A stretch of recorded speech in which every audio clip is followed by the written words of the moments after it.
started. So, so it was really good to see everybody.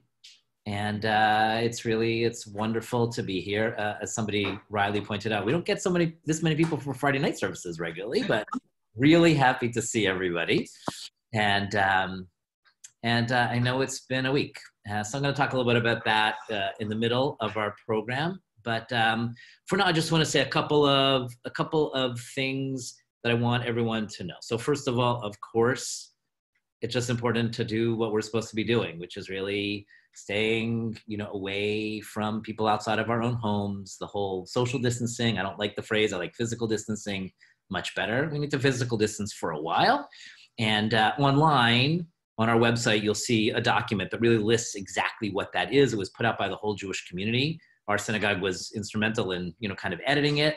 And it's really so that everyone in the community is really on the same page about this. And it's so important to protect all of our health. I also want to remind you that we are signing up now for our Emunah groups. These are these groups of 7 that we're setting up in the congregation. They're going to be heterogeneous groups of people. Some you might know, some you might not know. Even if you feel like you have enough support, being part of one of these groups will help support others, giving everyone a deep bench of wisdom and resources and practical support as we move through this time. And already just the process of putting these groups together has alerted us for the need for food, for Pesach help, for other kinds of support that we've been able to provide for people. So please, please, please sign up for one of these groups. See the shul emails for details. And even if you're not in a part of our shul and you're on the thing, send us an email. We'll put you in one of the groups. The only responsibility for being in one of these Emunah groups, these steadfast groups, is you just need to talk to everyone in your group once a week, which, assuming one of you calls, will be like 3 phone calls, 4 phone calls a week.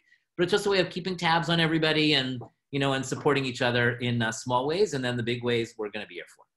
Lots of people have asked us, what are we going to do about Pesach?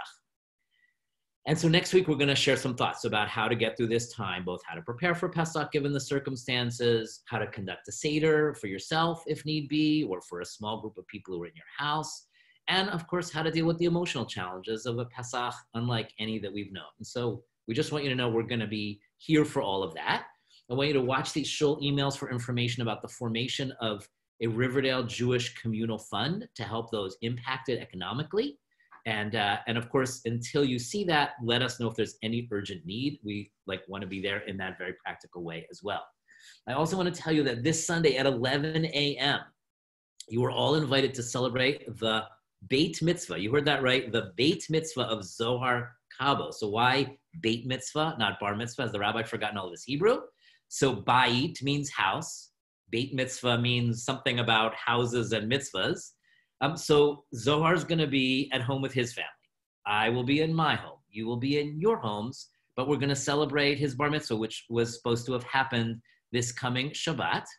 It's going to start with Havdalah. Even though it's Sunday morning, you could do Havdalah till Tuesday. And he has relatives in Israel, so this will allow them to be part of it. One special thing is Zohar composed music setting for blessings for this. And so he's going to sing those. We're going to hear him chant his Torah reading. We'll hear his Dvar Torah. You'll hear something from me as well. So look at the shul emails, and I hope everybody joins us for that. And we'd also like to welcome the folks who are joining us from Congregation Agudat Achim in Little Rock, Arkansas. I know that Ben Fried's been in touch with you. Ben's our intern in CSAIR, but I know he's your rabbi, and it's great that you're virtually coming together as a community during this period. And it's a way for us to connect to each other. So those are my announcements for now. Now I want to turn over to a very special guest. Rabbi Josh Warshawsky is an incredible musician, an incredible teacher. And he performed in the synagogue to a sold-out crowd earlier in the year, feels like forever ago. And he volunteered to just come from his home. He'll tell you about where he is and to share some of his gorgeous music as we set the mood for welcoming Shabbat. So take it, Josh. Shalom, everyone. Thanks so much, Rabbi Katz. Thanks, Kater Stevens and Ben, for everybody for setting this up. It's really wonderful to get to be with you all virtually again. It really does feel like it was such a long time ago we were together back in the beginning of the year. And I wanted to just share a couple pieces from Kabbalat Shabbat with all of you. I wanted to sing something from Yedid Nefesh, the first psalm that we sing in the very beginning of Kabbalat Shabbat. And it's sort of the psalm that enters us into this moment of Shabbat prayer. And after that, we're left with 6 psalms, one for each day of the week, that leads us into Lachadodi, one for each day, helping us sort of shed all the things that have happened over the course of the week and ready ourselves for this moment of Shabbat.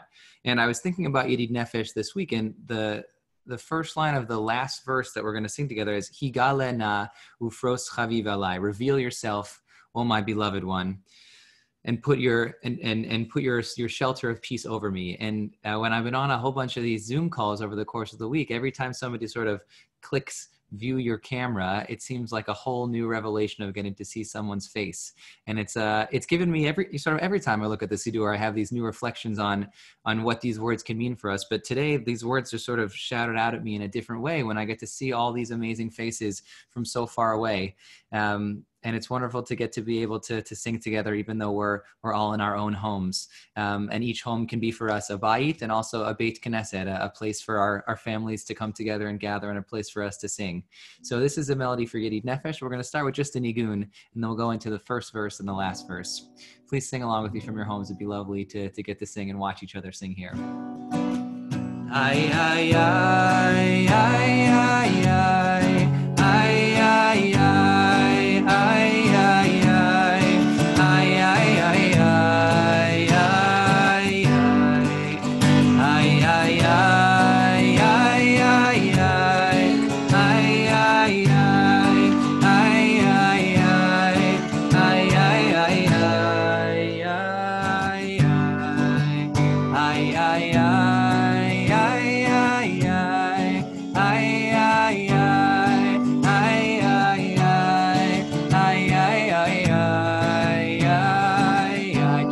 once more. Ay, ay, ay, ay, ay, ay, ay, ay, ay, ay, ay, ay, ay, ay, ay, Yedid nefesh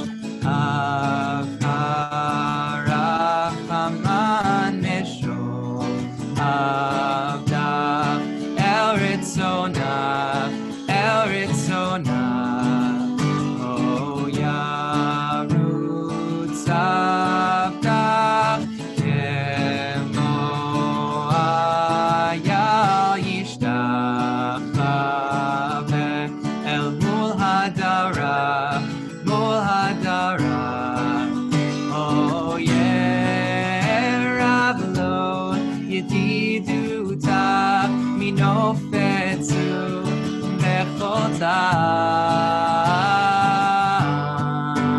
Ay, ay, ay, ay, ay, ay, ay, ay, ay,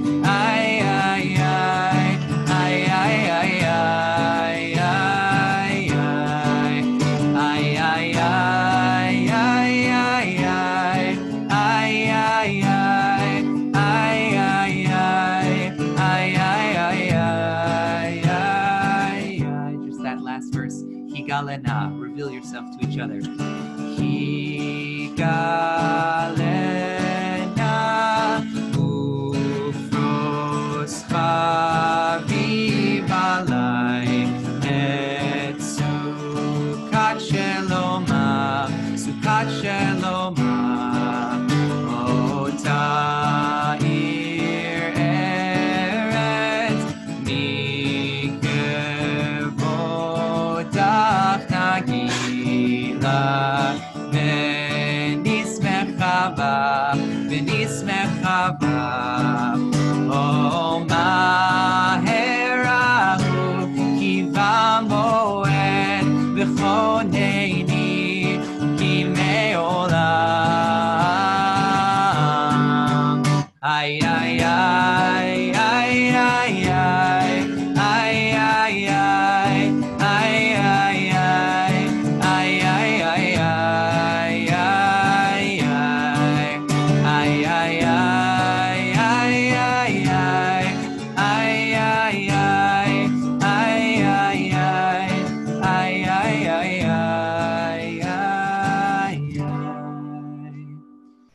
Maher ahuv kiva moed. Hurry now. Let the time come for us to come back together again. We'll continue together. We'll just sing one more song, this Lecha Dodi. If you want to rise with me, we're just going to sing this last verse, Bo'i Hamalka. Welcome in the Shabbat Queen, the Shabbat Bride, into all of our homes. I'm going to stand up for it if you want to sing along. please be my guest.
One last time all together, sing it with me.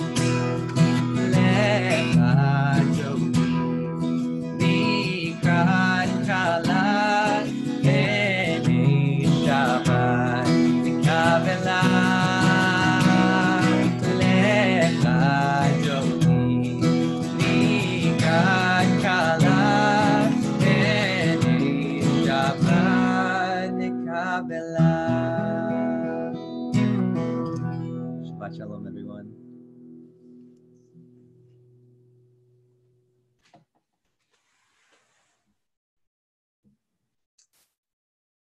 Thank you, Josh. That was gorgeous. That was really gorgeous, and I love seeing the comments on the side.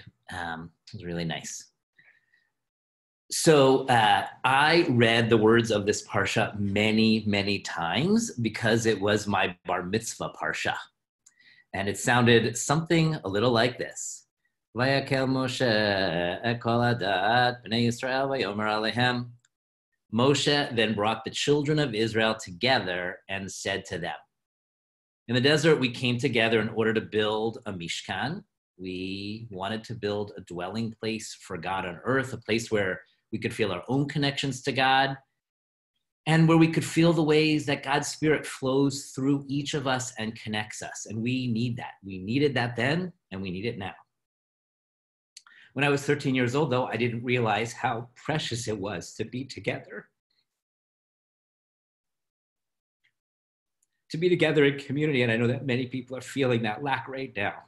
The inability to be in the same space as the people that we love, in shul, or even just to be able to be out in a public space surrounded by the crush of people that on a normal day might feel like a bit much, but today I would just love to be on a subway. And I want to acknowledge all of those feelings and so much more as we close this week. Rabbi Jacob Blumenthal shared something very beautiful about the Jewish people, is that we know the secret of holding things close, even though they are physically distant. We can stay emotionally connected even to things and people that are very far away. In the morning davening, as we're about to say the Shema, we pray, V'havi'enu l'shalom me'arba kanfot ha'aretz, bring us in peace from the four corners of the earth. And the custom, as we say these words, as if to imagine all of that happening, all of the Jews streaming from all over the world, from Russia, from Africa, from South America, from North America, from every place, people have a custom of gathering the four fringes of their talitot together. And for that moment, even though we are actually far apart, we are together, just like we are right now. I think the whole idea of Klal Yisrael, the ways that the Jewish people see themselves as connected, even though we live different lives and in so many ways are far apart, is predicated on the idea that physical distance does not make it impossible to have a deep emotional connection. Klal Yisrael, we feel that. One challenge of these weeks has been to maintain those connections, and even I hope to make new ones in these emunah groups. It's hard choices to physically distance ourselves. We know how important it is. We know how important it is for older people to stay at home, for everybody to stay far away from other people, 6 feet at least. This week, the Jewish community as a whole issued clear guidelines about what physical distancing means. And when I first read it, I couldn't catch my breath. It seems so much, but that's what we need to do. They're all on our website. You can read them. It's crucial that we take these seriously. But I think the message that Rabbi Blumenthal shares is that we've got this. We have in our tradition the tools, the knowledge, the customs, the things that will get us to the other side. So what does that mean? How do we hold people close even though we're far away? Well, that's going to be when this is over, to take the time just before Shabbat to call people who support us and the people who we know count on us for support. It means that when you put your money in the tzedakah box before you light candles, we commit ourselves to stretching ourselves in the days to come to support the people who we need. When we cover our eyes as we light candles and pray for the people that we love in the 4 corners of the earth, we hope that they all know peace and health. And then maybe we'll spend Shabbat considering how there's another concept besides Klal Yisrael, one that I want to throw on the table, which is Klal Bnei Adam. There's humanity as a whole, and we are all connected by invisible lines of connection that we often deny, but are always there. This week, we're finishing up the book of Shemot, the story of the Exodus from Egypt with this double parsha, Vayakel Pekudei. We're leaving the plagues behind. We're keeping, hopefully, the memory of miracles and the hope for miracles in our minds. If we were in shul at the end of the Torah reading, we would shout, Chazak, Chazak, V'nit Chazek, strength, strength, may we be strengthened. I want to send strength to all of the healthcare workers, the essential personnel, public transportation, the people in the supermarkets and the pharmacies, and the community leaders who are helping us through this time. And I want to send strength to people who are observing a yortzeit this week. We're in mourning, and I hope that memory brings you strength. And of course, I want to wish great strength and healing to those who are sick or in need of healing, and to all their caregivers. And now, I want you to take a moment to shout out the words so that the whole world hears and feels the strength that comes from us being together right now, even though we are physically apart. So I'm going to give you a 1, 2, 3, and then I want to see you saying Chazak, Chazak, V'nit Chazek. Ready? 1, 2, 3. I'm still Chazak,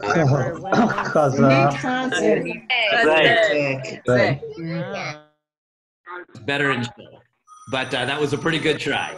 I'm sending each of you chizuk. I'm sending strength and blessings for a Shabbat Shalom. To Josh, you want to do another song? And then we'll get Mason, and then the cantor will bring us home with a nigun at the end.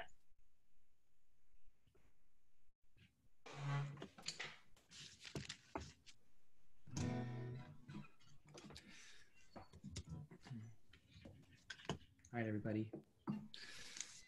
This is a nigun called Into the West. It's all about heading out towards sunset together. It's a pretty simple one, so hopefully you'll sing along with me when you catch it. It goes like this.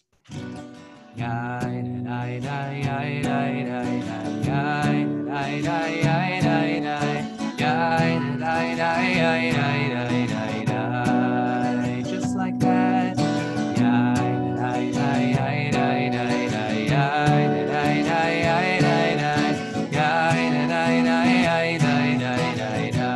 Bring your voices up. It goes.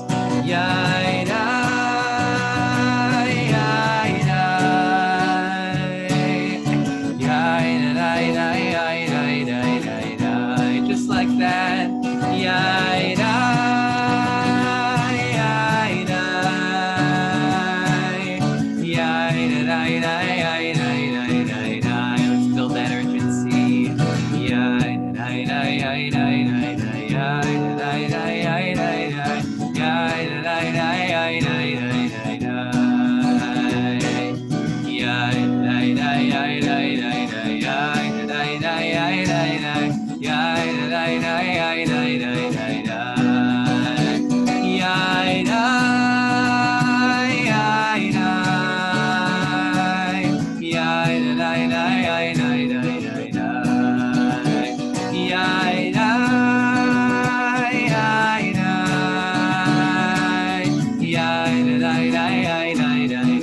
Just raise your voices.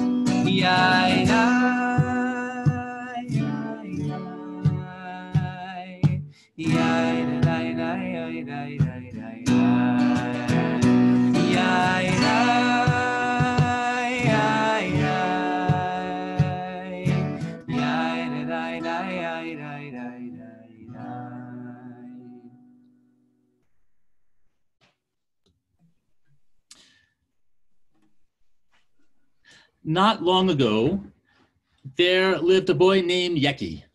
And Yeki lived in a small house in a small village with his big family, and he would often daydream of leaving his crowded home to travel the world, visiting exotic places and meeting famous and important people. He spent so much time daydreaming about his adventure that he barely paid attention to his family. His daydreams began to enter his sleep, and he would have the same dream each night. In his dream, he left his home and he set off for a large nearby city. And in the center of this city was a bridge. And in the middle of this bridge was a portal that would transport him anywhere he wanted to go, anywhere in the world. After many nights of the same dream, he decided, this dream must mean something. If I'm ever to travel the world and meet interesting and fascinating people, I cannot ignore this. I have to go and find this portal on that bridge in that city. And so he did. Early the next morning, he snuck out of his small house filled with his big family and headed alone for the nearby city. He passed many people and places along the way, but he didn't pay attention to any of them because he was so focused on what he would do when he found this portal. Where would he go to first? What famous people would he meet? Finally, he arrived at the city and to the bridge at the center of the city, and just as it was getting dark, to the middle of the bridge at the center of the city, just as he had dreamt all those nights. He was excited and nervous to find the portal and to begin his adventure. He looked around, but only saw a normal bridge. He searched the bridge everywhere on all sides, walking back and forth across the bridge, looking for the portal and becoming frustrated, then disappointed, and then embarrassed for allowing himself to believe that a magic portal in the middle of a bridge could really exist anywhere except for in his dream. Feeling dejected and ready to give up and head home, Yeki saw a person coming towards him. It was a police officer who had been watching him for a while and had become curious. She walked over and asked, "Hey kid, what are you doing all alone at night, walking back and forth across a bridge?" Yeki was surprised and relieved as he tried to explain his unusual circumstances to the police officer. "Well, each night I've been having this dream, and if I came to this city and to this bridge in the middle of the city, and I would find this portal where I could travel the world and visit exciting places and meet fascinating people." The police officer smiled and said, "Yeah, dreams are funny, aren't they? I don't know if coming all this way, hoping to find a magical adventure just because of a dream is such a good idea. I mean, I too imagine visiting interesting places and meeting fascinating people. But if I followed the dream I've been having every night, I would be heading to this small village where there's a small house with a big family, where there's this kid with a funny name who lives with the most interesting people in the world. But since I'm a grown-up, I'm going to stay right here, and I'm sending you home." So Yeki ran off the bridge as fast as he could. He rushed home and arrived just as his family was about to light the Shabbat candles. And at the Shabbat table that evening, he paid attention to them, noticing things and asking questions, and was surprised to discover all sorts of interesting things he didn't know about his family members. Yeki learned that he could have adventure and get to know fascinating and interesting people right in his own home and in his own community, and even on Zoom during circumstances like this. Shabbat Shalom. Shabbat Shalom, everyone. I want to thank everyone who's participated in this today, all of you watching in your homes, in your places. I want to thank again Rabbi Josh Warshawsky for sharing such beautiful music with us. I'm going to sing a song, and hopefully all of you muted at home will not actually be muted in your homes, and you will sing out loud along with me. This is a song, we sang it last week. We sing it a lot. We often sing this to various tefillot because it's such an appealing melody. The original words that were written for it ask God to rise up and have mercy, because the time for grace is here, because now is the time. Now is the time for grace. And this idea of grace is kind of when you receive a blessing or you receive something good that you maybe feel like you don't deserve. And I know this week has been a week that I have needed a lot of grace, because I have felt like a failure all week. It's been a hard week trying to get my kids and homeschool, and also trying to do some of my work, and also, oh yeah, they have to eat lunch, and keeping track of all of those things has been very difficult. And it's taken a lot of deep breaths to remind myself that I'm not going to be able to get it all done, but just to try to keep track of what are the important things to be doing. So I'm really feeling those words that ki eit lechenena. It's a time for grace now. So please, even though you're muted, please sing along with me.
Shabbat Shalom.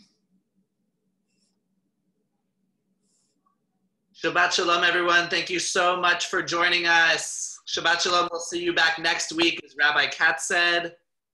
Rabbi Katz. Chazak, chazak, v'nit chazek. Chazak, chazak, v'nit chazek.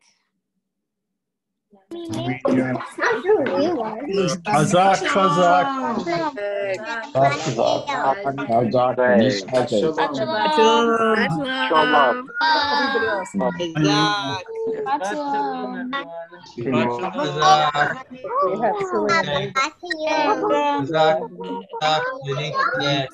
FaceTime me.